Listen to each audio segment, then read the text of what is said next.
Hello दोस्तों, मैं BK Singh आप लोगों को अपने YouTube channel BK Singh science classes में स्वागत करता हूं।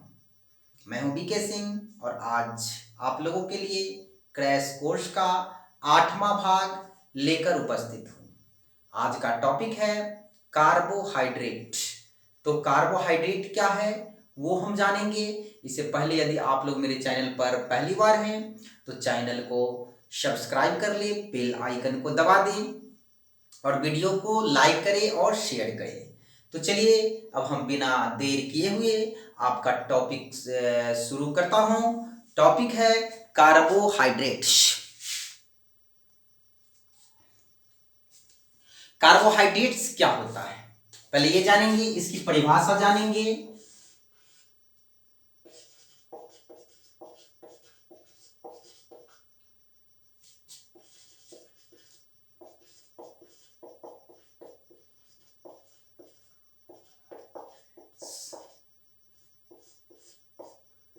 कार्बोहाइड्रेट्स, इसकी परिभाषा होती है कि कार्बोहाइड्रेट पॉलीहाइड्रोक्सी एल्डिहाइड और पॉलीहाइड्रोक्सी कीटोन के व्युत्पन्न होते हैं।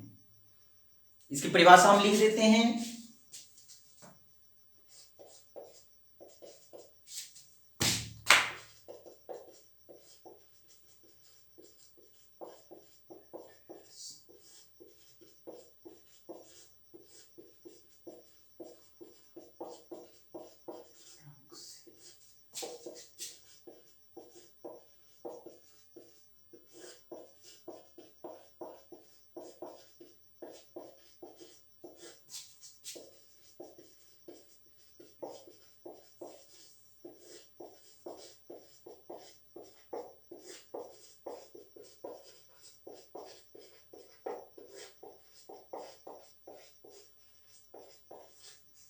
कार्बोहाइड्रेट पॉलीहाइड्रोक्सी एल्डिहाइड और पॉलीहाइड्रोक्सी कीटोन के व्युत्पन्न होते हैं। ये लिख लिए, अर्थात इसमें एल्डिहाइड भी होते हैं, एल्कोहल के साथ एल्डिहाइड भी होते हैं और कीटोन भी होते हैं। तो ये कार्बोहाइड्रेट की ये परिभाषा होती है। इसका सोर्स यानी स्रोत। कार्बोहाइड्रेट किस चीज में पाया जाता है? तो कार्बोहाइड्रेट का मुख्य स्रोत है चावल, गेहूं, मक्का, जौ, शहद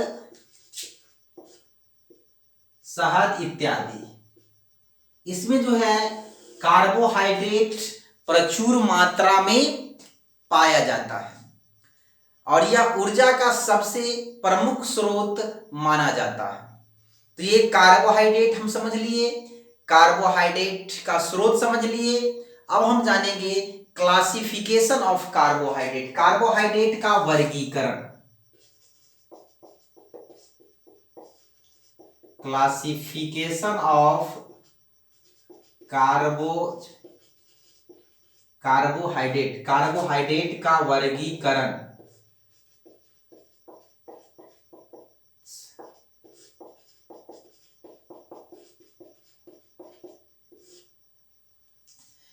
कार्बोहाइड्रेट जो होते हैं वह स्वाद में मीठे होते हैं, इसीलिए कार्बोहाइड्रेट को सैकेराइड भी कहा जाता है। आप यहां भी लिख सकते हैं, व्युत्पन्न होते हैं। इसके बाद यहां पर लिख सकते हैं कार्बोहाइड्रेट्स स्वाद में मीठे होते हैं, इसीलिए इसे सैकेराइड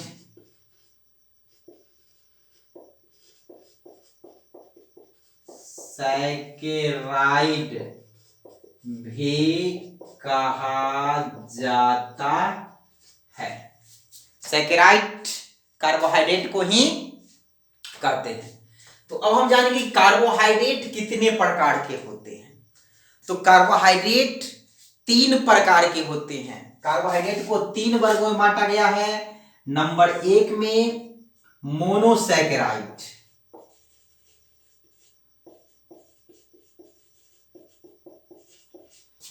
मोनोसैकेराइड।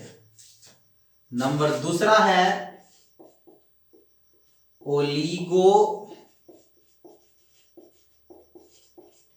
ओलिगोसैकेराइड,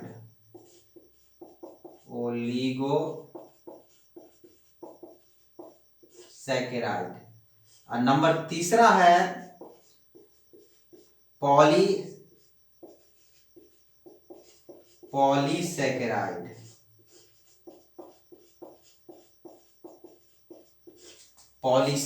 तो कार्बोहाइड्रेट को कितने वर्गों में बांटा गया है?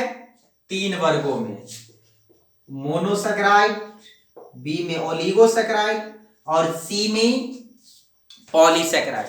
तो कार्बोहाइड्रेट 3 प्रकार के होते हैं, याद रखेंगे। और यह प्रश्न सबसे महत्वपूर्ण क्वेश्चन है, यह परीक्षा में आने की लगभग गारंटी है। 98% VVI क्वेश्चन है, VVI क्वेश्चन है। इसे आप उतारिए। अब एक एक करके हम इसका स्टडी करेंगे कि मोनोसैकेराइड क्या है।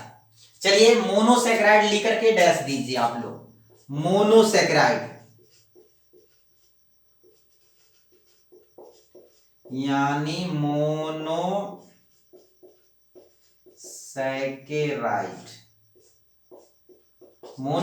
क्या है? वैसे कार्बोहाइड्रेट अणु जिसमें 3 से 7 तक कार्बन परमाणु होते हैं। वैसे कार्बोहाइड्रेट अणु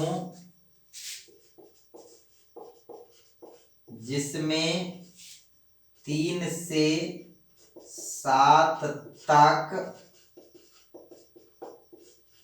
कार्बन परमाणु उपस्थित होते हैं। वैसे कार्बोहाइड्रेट अणु जिसमें 3 से 7 तक कार्बन परमाणु उपस्थित होते हैं और उसे जल अपघटन नहीं किया जा सकता है। जल अपघटन नहीं किया जा सकता है, मोनोसैकेराइड कहलाता है। मोनोसैकेराइड कहलाता है। यानी याद रखेंगे, वैसे कार्बोहाइड्रेट अणु जिसका जल अपघटन नहीं किया जा सकता है, जिसमें 3 से 7 तक ही कार्बन परमाणु उपस्थित होते हैं, उसे मोनोसैकेराइड कहते हैं। इसे आप उतारिए। इसका एग्जाम्पल हम बताते हैं। इसका एग्जाम्पल है ग्लूकोज C6H12O6। ये है ग्लूकोज C6H12O6। ये है फ्रुक्टोज C6H12O6। ये है गैलेक्टोज। अब कहिएगा कि सर तीनों का तो फॉर्मूला सेम है। हाँ, फॉर्मूला सेम है, बट जैसे ही इसका हम स्ट्रक्चर फॉर्मूला लिखेंगे तो ये अलग अलग हो जाएगा। यह एक दूसरे के आइसोमर भी है, क्योंकि आइसोमेरिज्म जो होता है वह अणुसूत्र उसका समान और संरचना सूत्र भिन्न होता है, और उसका गुण भी भिन्न होता है। तो सबका अणुसूत्र समान है लेकिन संरचना सूत्र भिन्न है। तो ये सब जो है सो क्या है? मोनोसैकेराइड अणु है। यानी ग्लूकोज, फ्रुक्टोज, गैलेक्टोज, ये सब जल में अपघटित नहीं होता। जल में घुलने के बाद वह टूटता नहीं है, 2 कंपाउंड में नहीं बट जाता है, इसीलिए इसको मोनोसैकेराइड कहा गया है। इसे आप उतारिए।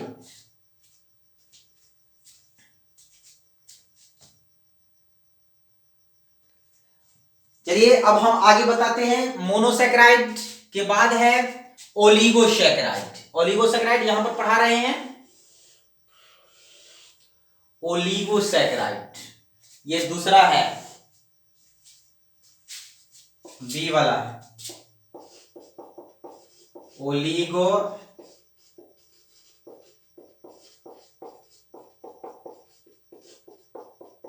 ओलिगोसैकेराइड। तो ओलिगोसैकेराइड किसे कहते हैं? तो वैसे कार्बोहाइड्रेट अणु जो जल अपघटित होकर दो या दो से अधिक मोनोसैकेराइड कार्बोहाइड्रेट अणु मोनोसैकेराइड अणु प्रदान करता है, उसे ओलिगोसैकेराइड कहते हैं। चलिए इसका परिभाषा लिखते हैं। वैसे कार्बोहाइड्रेट अणु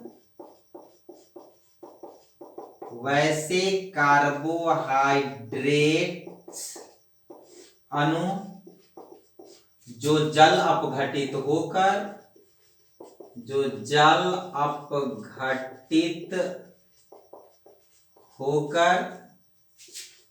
दो या दो से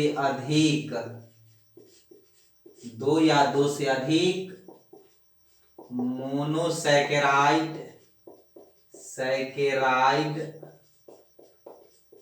अणु देता है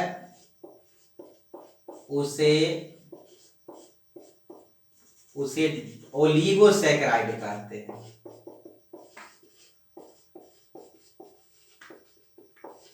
ओलिगोसैकेराइड कहते हैं।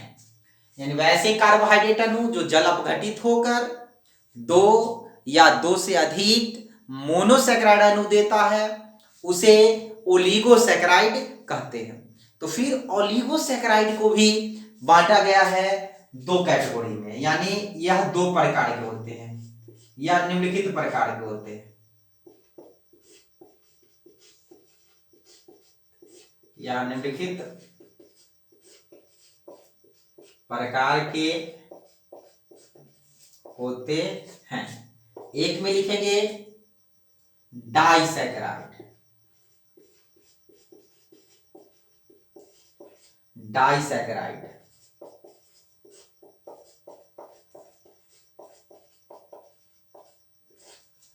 नंबर ये दे देते हैं। ये दूसरा है ट्राइसैकेराइड,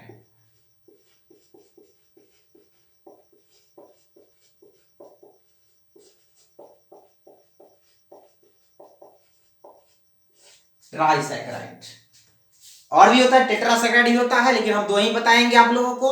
आप इसे उतारिए, फिर एक एक करके हम इसका वर्णन करवाते हैं। आप इसे स्क्रीनशॉट भी ले सकते हैं या वीडियो को रोक करके भी लिख सकते हैं।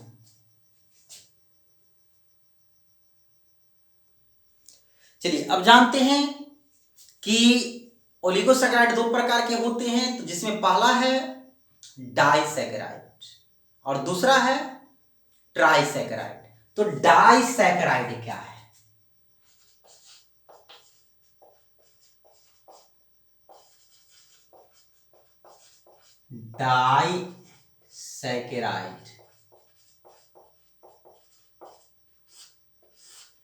डाइसैकेराइड किसे कहते हैं? तो वैसे कार्बोहाइड्रेट अणु जो जल अपघटित होकर दो मोनोसैकेराइड अणु देता है, उसे डाइसैकेराइड कहते हैं। परिभाषा हम लिख देते हैं।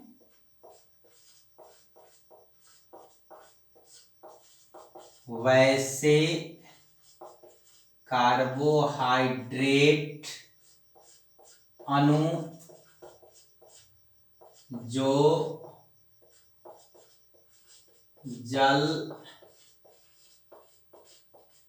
जल अपघटित होकर दो मोनोसैकेराइड अणु देता है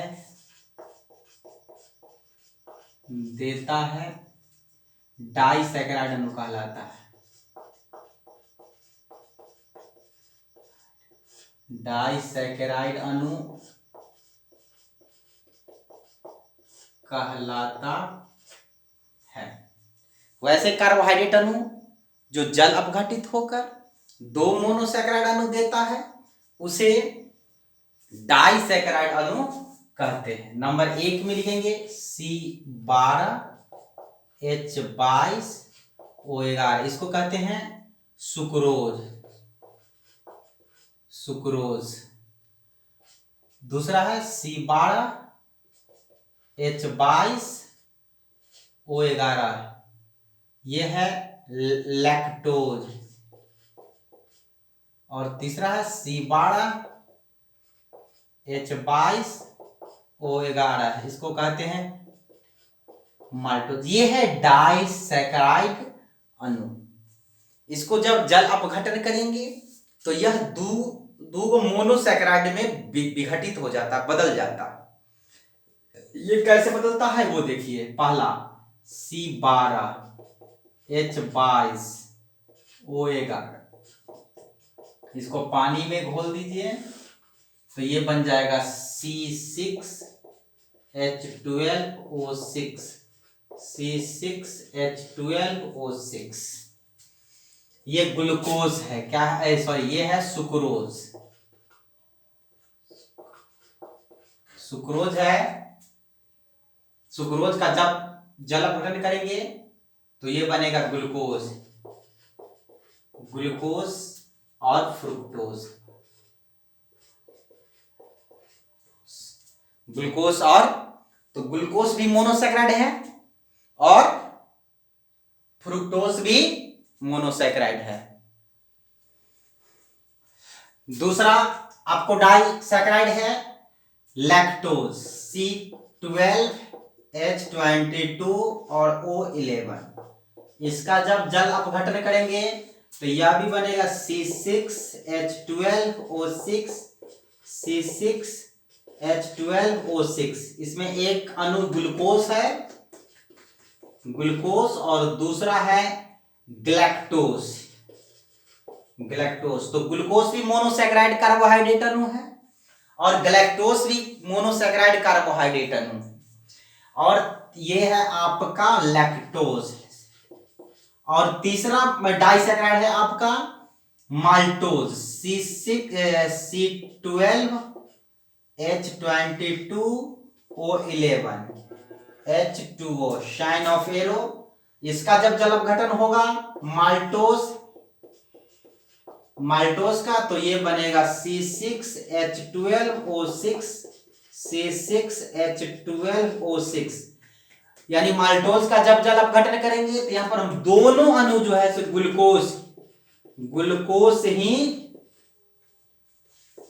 ग्लूकोज ही बनेगा। तो ये हुआ आपका डाइसैकेराइड कार्बोहाइड्रेट अणु। चलिए आप इसे उतारिए।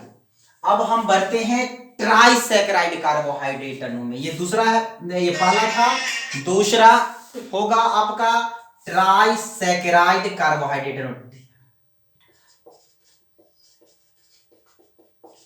ट्राइसैकेराइड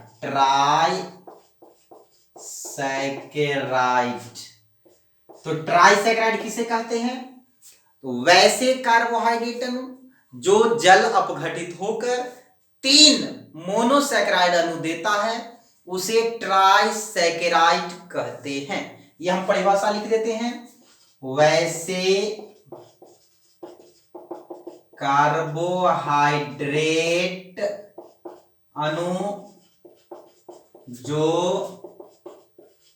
जल अपघटित होकर 3 मोनोसैकेराइड अणु देता है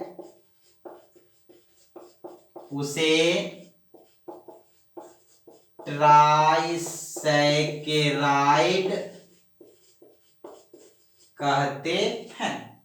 तो वैसे कार्बोहाइड्रेट अणु जो जल अपघटित होकर 3 मोनोसैकेराइड अणु देता है उसे ट्राइसैकेराइड कार्बोहाइड्रेट कहते हैं। इसका मोस्ट एग्जांपल है रैफिनोज है, C18H32 और O16। यह जो है सो रेफिनोज है।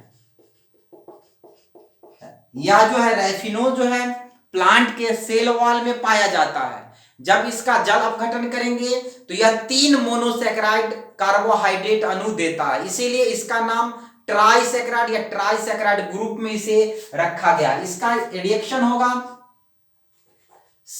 C18H32O16।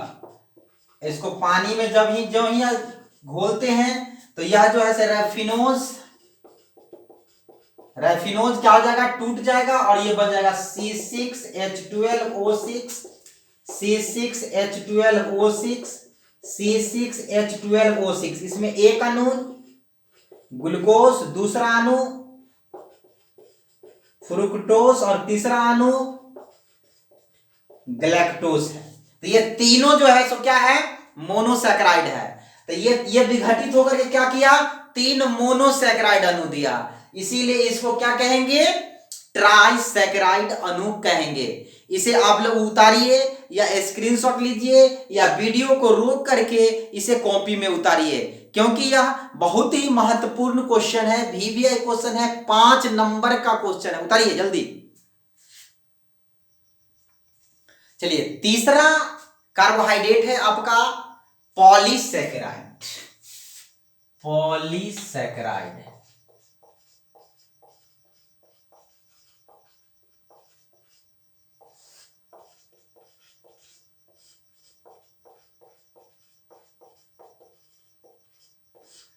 ये पॉलीसैकेराइड क्या होता है, वैसे कार्बोहाइड्रेट अणु जो जल अपघटित होकर बहुत सारा मोनोसैकेराइड अणु देता है, उसे पॉलीसैकेराइड कहते हैं। चलिए इसका हम परिभाषा लिख देते हैं।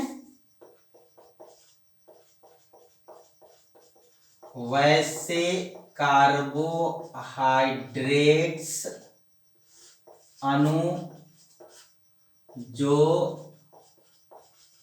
जल अपघटित होकर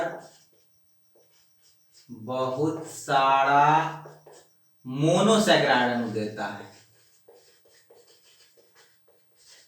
मोनोसैकेराइड अणु देता है, पॉलीसैकेराइड कहलाता है। इसका स्वाद मीठा नहीं होता है, इसीलिए इसे अशर्करा भी कहते हैं। इसे अशर्करा भी कहते हैं। यानी इससे पहले डाइसैकेराइड, ओलिगोसैकेराइड, ट्राइसैकेराइड ये सब का स्वाद मीठा होता है, मोनोसैकेराइड का स्वाद मीठा होता है, लेकिन पॉलीसैकेराइड का स्वाद मीठा नहीं होता, इसीलिए इसे अशर्करा भी कहते हैं। जैसे में इसका एग्जाम्पल होगा सेलुलोज, C5C6H10O5 का हॉलेन, ये है सेलुलोज। इसका जब जल अपघटन करेंगे C6H10O5 का, तो यह जो है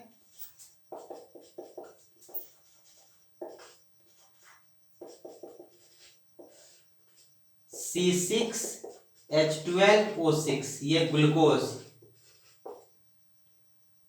ग्लूकोज अणु बहुत सारा अणु देता है। तो यह जो है सो सेलुलोज है, सेलुलोज ग्लाइकोजेन,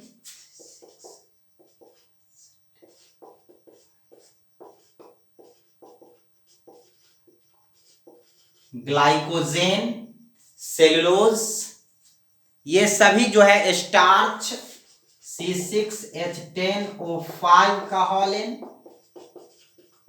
स्टार्च, ये सब जल अपघटन होगा तो बहुत सारा मोनोसैकेराइड अणु देता है, इसीलिए इसे पॉलीसैकेराइड कहते हैं।